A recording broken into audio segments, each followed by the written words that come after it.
तकोटि दुरवी प्रकाशे धाम्न्यक्षरे मूर्तिमताक्षरेण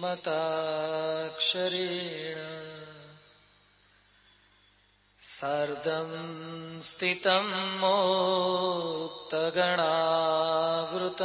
च श्रीस्वामिनारायणमानमामि। लोकाभिरामं रणरङ्गधीरम् राजीवनेत्रं रघुवंशनाथम् कारुण्यरूपं करुणाकरं तं श्रीरामचन्द्रं शरणं प्रपद्ये। मनोजवं मारुततुल्यवेगम् जितेन्द्रियं बुद्धिमतां वरिष्ठम् वातात्मजं वानरयोद्धमुख्यम् श्रीरामदूतं शरणं प्रपद्ये। यत्पादरेणो हरिकृष्णकाङ्क्षा यद्दुःखदाने हरिकृष्णभीति यद्दर्शने च हरिकृष्णवाञ्छा तदक्षरं श्री प्रमुखं नमामि। सिया राम मैं सब जग जानी करऊं प्रणाम जोरी जुग पानी। सिया राम मैं सब जग जानी करऊं प्रणाम जोरी जुग पानी। श्री स्वामिनारायण भगवान जय। अक्षर पुरुषोत्तम महाराज जय। गुणातीतानंद स्वामी महाराज जय। सियावर रामचंद्र भगवान जय। राधा कृष्ण देवनी जय। आद्य शक्ति उमिया मातनी जय। पवन सुत हनुमान जय। उमापति हर हर महादेवनी जय। भगत जी महाराज जय। शास्त्री जी महाराज जय। योगी जी महाराज जय। प्रगट गुरु हरि प्रमुख स्वामी महाराज जय। पवित्र चैत्र मासમાં મોરબીની આંગણે આજના પવિત્ર દિવસે શ્રી રામચરિત માનસ કથા વાર્તાનો શુભારંભ આપણે સૌ કરી રહ્યા છીએ। આપણે સૌ જાણીએ છીએ કે આપણી આ ગુજરાતની ગરમી અને ગરમીને વિશે सूरज की गर्मी से जलते हुए तन को मिल जाए तरवर की छाया। જેમ સુરતથી તપ્યા પછી કંઈક વૃક્ષની છાયા પ્રાપ્ત થાય, બાહ્ય શીતળતા પ્રાપ્ત થાય તો માણસને શાંતિની એક અનુભૂતિ થાય છે। બાહ્ય શાંતિ માટે કુલર, એર કન્ડિશન, કે આઈસ્ક્રીમ, કે ગુલ્ફી, કે અથવા તો ફરવાલાયક સ્થળોનો સહારો આપણે પ્રાપ્ત કરી શકીએ, પરંતુ ભીતર આંતરિક શાંતિ અપાવે એવી એક સુંદર પારાયણનું આયોજન આજથી આવા એક સુંદર સ્થાનમાં થઈ રહ્યું છે. પારાયણનો શુભારંભ કરીએ તે પૂર્વે આજના સમારોહમાં આ સત્સંગમાં ઉપસ્થિત તમામ શ્રોતાજનોને, તમામ સંતો વતી હાર્દિક જય સ્વામિનારાયણ.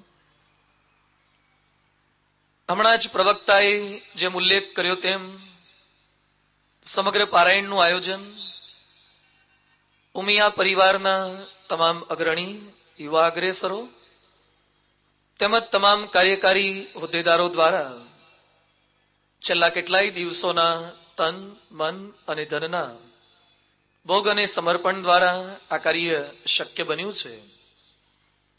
દુનિયાની અંદર પૈસાવાળા માણસો તો ઘણા હોય છે, મોરબીમાં પણ છે, ગુજરાતમાં અને સમગ્ર વિશ્વમાં લોકો પાસે ઘણો પૈસો હોય છે, પરંતુ પૈસો ત્રણ રીતે વપરાય છે. એક પૈસાનો ઉપયોગ, બીજો પૈસાનો દુરુપયોગ અને ત્રીજો પૈસાનો સદઉપયોગ. આજે માણસ પોતાના જીવન માટે જેટલી કઈ વસ્તુ ખરીદી કરે છે, આપણે કપડાં પહેરીએ છીએ, આપણે ઘર બનાવીએ છીએ, આપણી ગાડી ખરીદીએ છીએ, જે કંઈ આપણા માટે, પરિવારજનો માટે પૈસાનો વિનિયોગ થાય છે, વપરાય છે, એ પૈસાનો ઉપયોગ છે. જે પૈસો ખોટા રસ્તે વપરાય છે, કહેતા જેની કોઈ જરૂરિયાત નથી એવા માર્ગે માણસો પૈસો વાપરે છે, જેમ કે પોતાના મોજ શોખ માટે, જેમ કે જેની સમાજને કોઈ જરૂરિયાત નથી હોતી એવા ખર્ચાઓ દ્વારા જે પૈસો વેડફાય છે એ પૈસાનો દુરુપયોગ છે, જેમ કે વ્યસન, દૂષણ, દુરાચાર. અને જે પૈસો માણસ માટે કે પશુ માટે, સમાજના ઉત્કર્ષ માટે વપરાય છે એ પૈસાનો સદઉપયોગ છે. લોકોને સન્માર્ગે ચાલવાની જે પ્રેરણા આપી શકે પૈસાનો સદઉપયોગ છે.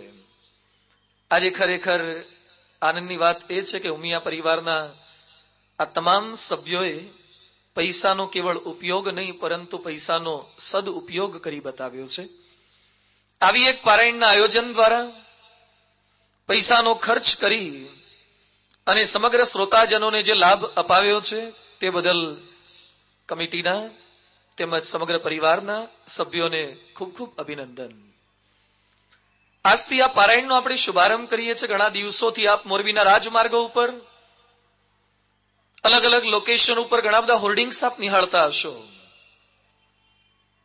કેટલાક લોકોને થાય કે પારાયણના હોર્ડિંગ્સ ખૂબ મોટી સંખ્યાની અંદર બધા લાગેલા છે, કારણ કે પરિવારના સભ્યોને, પૂજ્ય સંતોને, તમામ વ્યવસ્થાપકોને ખૂબ ઉમળકો હતો. સાચી વસ્તુની જાણ લોકો સુધી થાય. ઘણા બધાના ઘરે પેમ્ફલેટ્સ અથવા તો પત્રિકા દ્વારા પણ નિમંત્રણ કાર્ડ પહોંચાડવામાં આવ્યા હશે. ગામની અંદર પણ કેટલાક વાતો કરતા હશે કે આજથી રામાયણ બેસવાની છે, રામચરિત માનસની પારાયણ બેસવાની છે, કથા વાર્તા બેસવાની છે.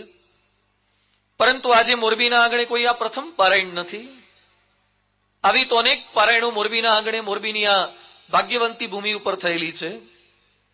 મોરબીના આંગણે હું કેવળ કોઈ એક પ્રથમ વક્તા નથી. મારી પૂર્વે કેટલાય વક્તાઓ આવી અનેકવિધ ગ્રંથો પર, વિષયો પર પારાયણ કરી ચૂક્યા છે. એ બદલ એ સૌના પણ આપણે આભારી છીએ. પરંતુ આજથી આપણે જે પારાયણ સાંભળવાના છીએ, બહાર જે લોકો કથાકારો હોય છે, અમે કોઈ એવા કથાકારો નથી. પરમ પૂજ્ય પ્રમુખ સ્વામી મહારાજના એ સંતોનો દિવ્ય સમાજ, આપ જે નથી જાણતા, આપ જે નથી વર્તતા એવું વર્તવાની મારી પ્રેરણા પણ નથી આપતી.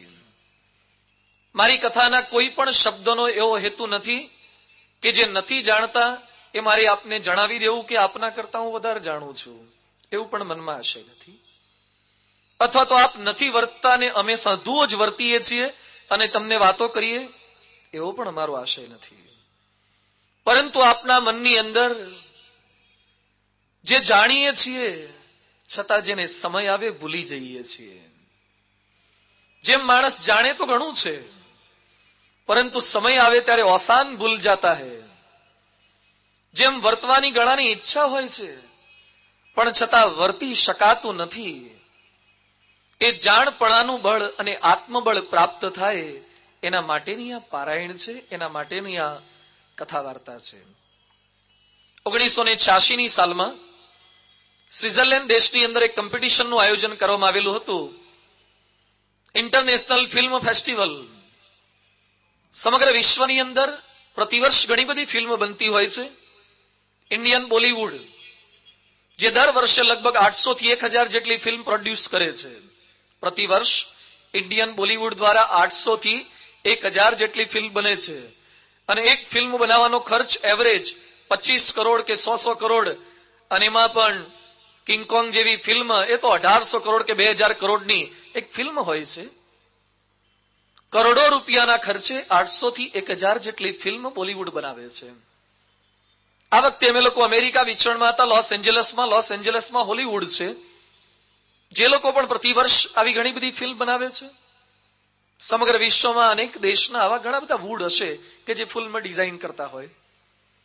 પરંતુ 1986 સાલમાં એક સુંદર કોમ્પિટિશનનું આયોજન કરવામાં આવ્યું.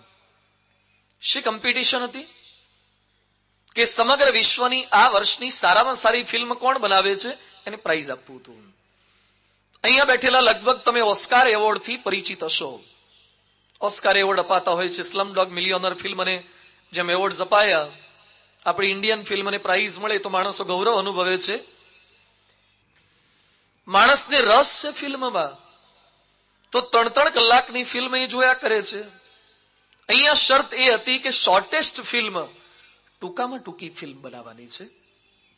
બીજી શરત એવી રાખવામાં આવેલી કે ફિલ્મ એ જીવનની વાસ્તવિકતા પર હોવી જોઈએ, ગપ્પા ન હોવા જોઈએ.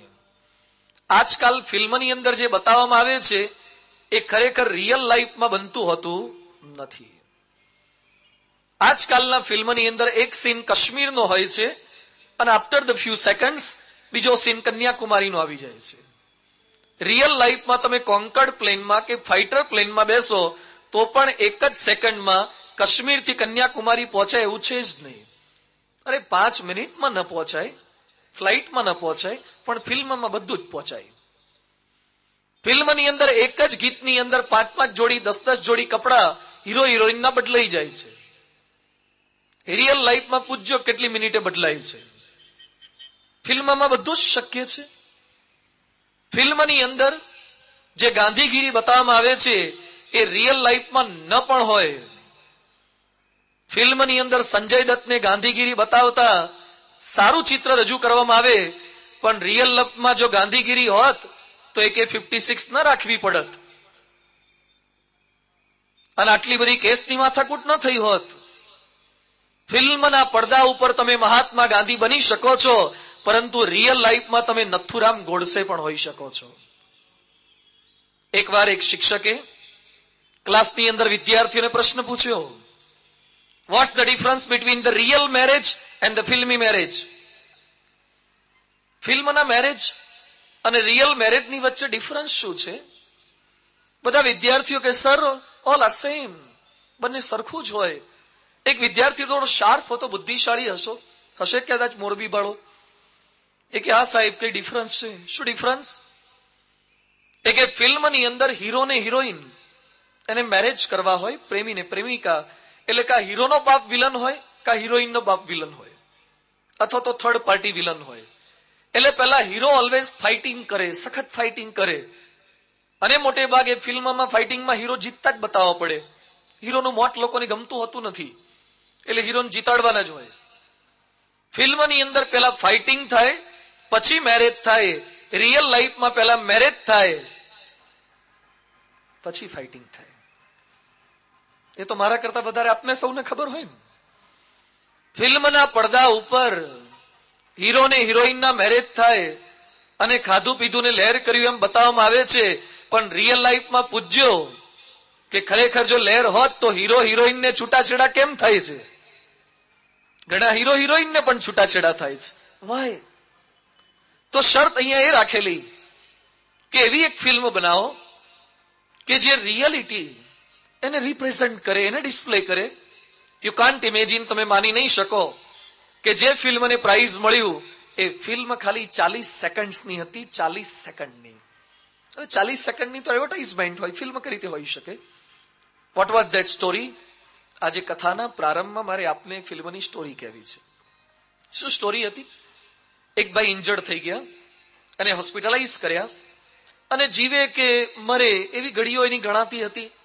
એના સગાવાલા રડી રહ્યા છે, સ્ટ્રેચર પર એને સુવાડી દીધા છે, ડોક્ટર નર્સિસ બધા એને બચાવવાનો પ્રયત્ન કરી રહ્યા છે.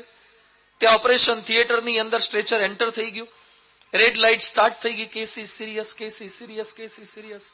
બાર બધા જ સગાવાલા રડી રહ્યા છે, પ્રાર્થના કરી રહ્યા છે. 30 સેકન્ડ પૂરી થઈ, ત્યાં ગ્રીન લાઇટ સ્ટાર્ટ થઈ ગઈ, case is normal, case is normal. જે ભાઈને સ્ટ્રેચર પર સુવાડીને લઈ ગયા હતા એ ભાઈ સાજા થઈ ગયા, ચાલતા ચાલતા બહાર આવી ગયા. આમ તો 30 સેકન્ડમાં શક્ય નથી, પણ 40 સેકન્ડમાં ફિલ્મ પતાવવાની હતી એટલે બધું કરવું પડે. એ ભાઈ બહાર આવી ગયા. જેવા બહાર આવ્યા, એના સગાવાલા એને ભેટી પડ્યા, ડોક્ટરના પગમાં પડી ગયા, પુષ્પગુચ્છ હારતોરા કરવા લાગ્યા, થેન્ક્સ અ લોટ બધું કહેવા લાગ્યા. જેવો એ ભાઈ પોતાના સગાવાલા સાથે 38મી સેકન્ડે કેમ્પસમાંથી બહાર નીકળતો હતો, ત્યાં જ એક કોલિસ જેવી કે સુમો જેવી કોઈ કાર આવી.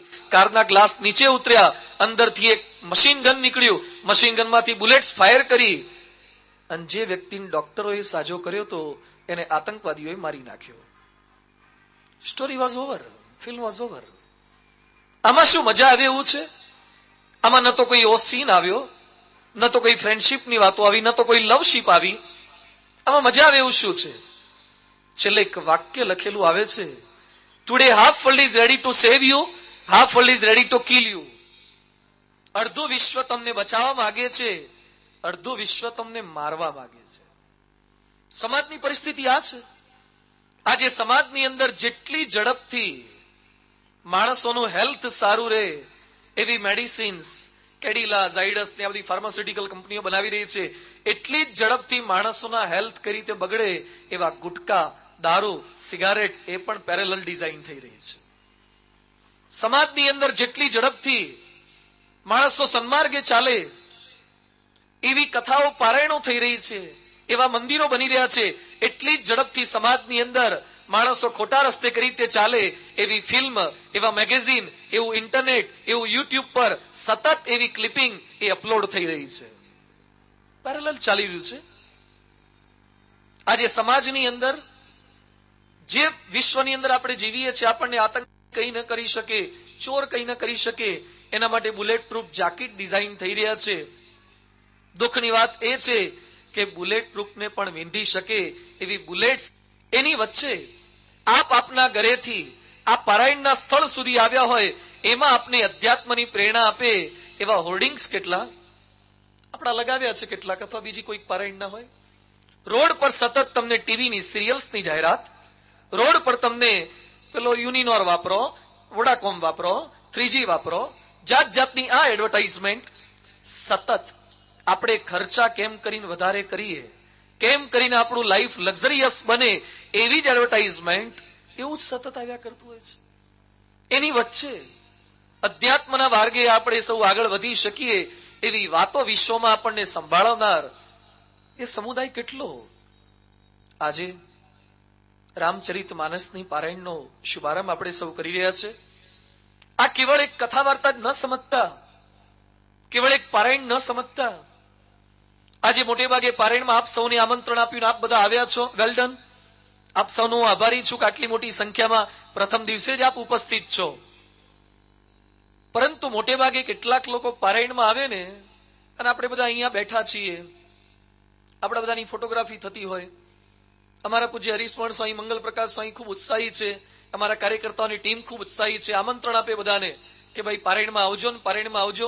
ઘણા અમેરિકામાં અમે હતા, ઘણાને આપવાનું કહીએ ને કથામાં આવજો, જવાબ શું આપે? I will see, if I will free then I will કમ.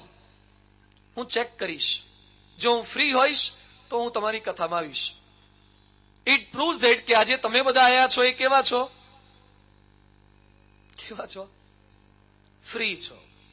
અને ગુજરાતીમાં તમને બધાને કેવા કહેવાય? કેવા કહેવાય? હું નથી બોલ્યો, નવરા કહેવાય. મોટે ભાગે લોકો એમ માને છે કે નવરા હોય કથા વાર્તામાં જાય. તમે જ ખાલી નવરા નથી, તમારે કરતા હાવ નવરો હું હતો, મારે રાજકોટમાં કઈ કામ ધંધો નહોતો એટલે મોરબી સુધી લાંબો થયો. વી આર નોટ નવરા. આ નવરા માણસોનો ધંધો છે. દુનિયાનું મોટામાં મોટું કામ આપણે કરીએ છીએ. નવરા તો બાઇક પર ટાંટિયા ઊંચા કરીને રોડ પર બેઠા છે સર્કલ પર, દે આર નવરા.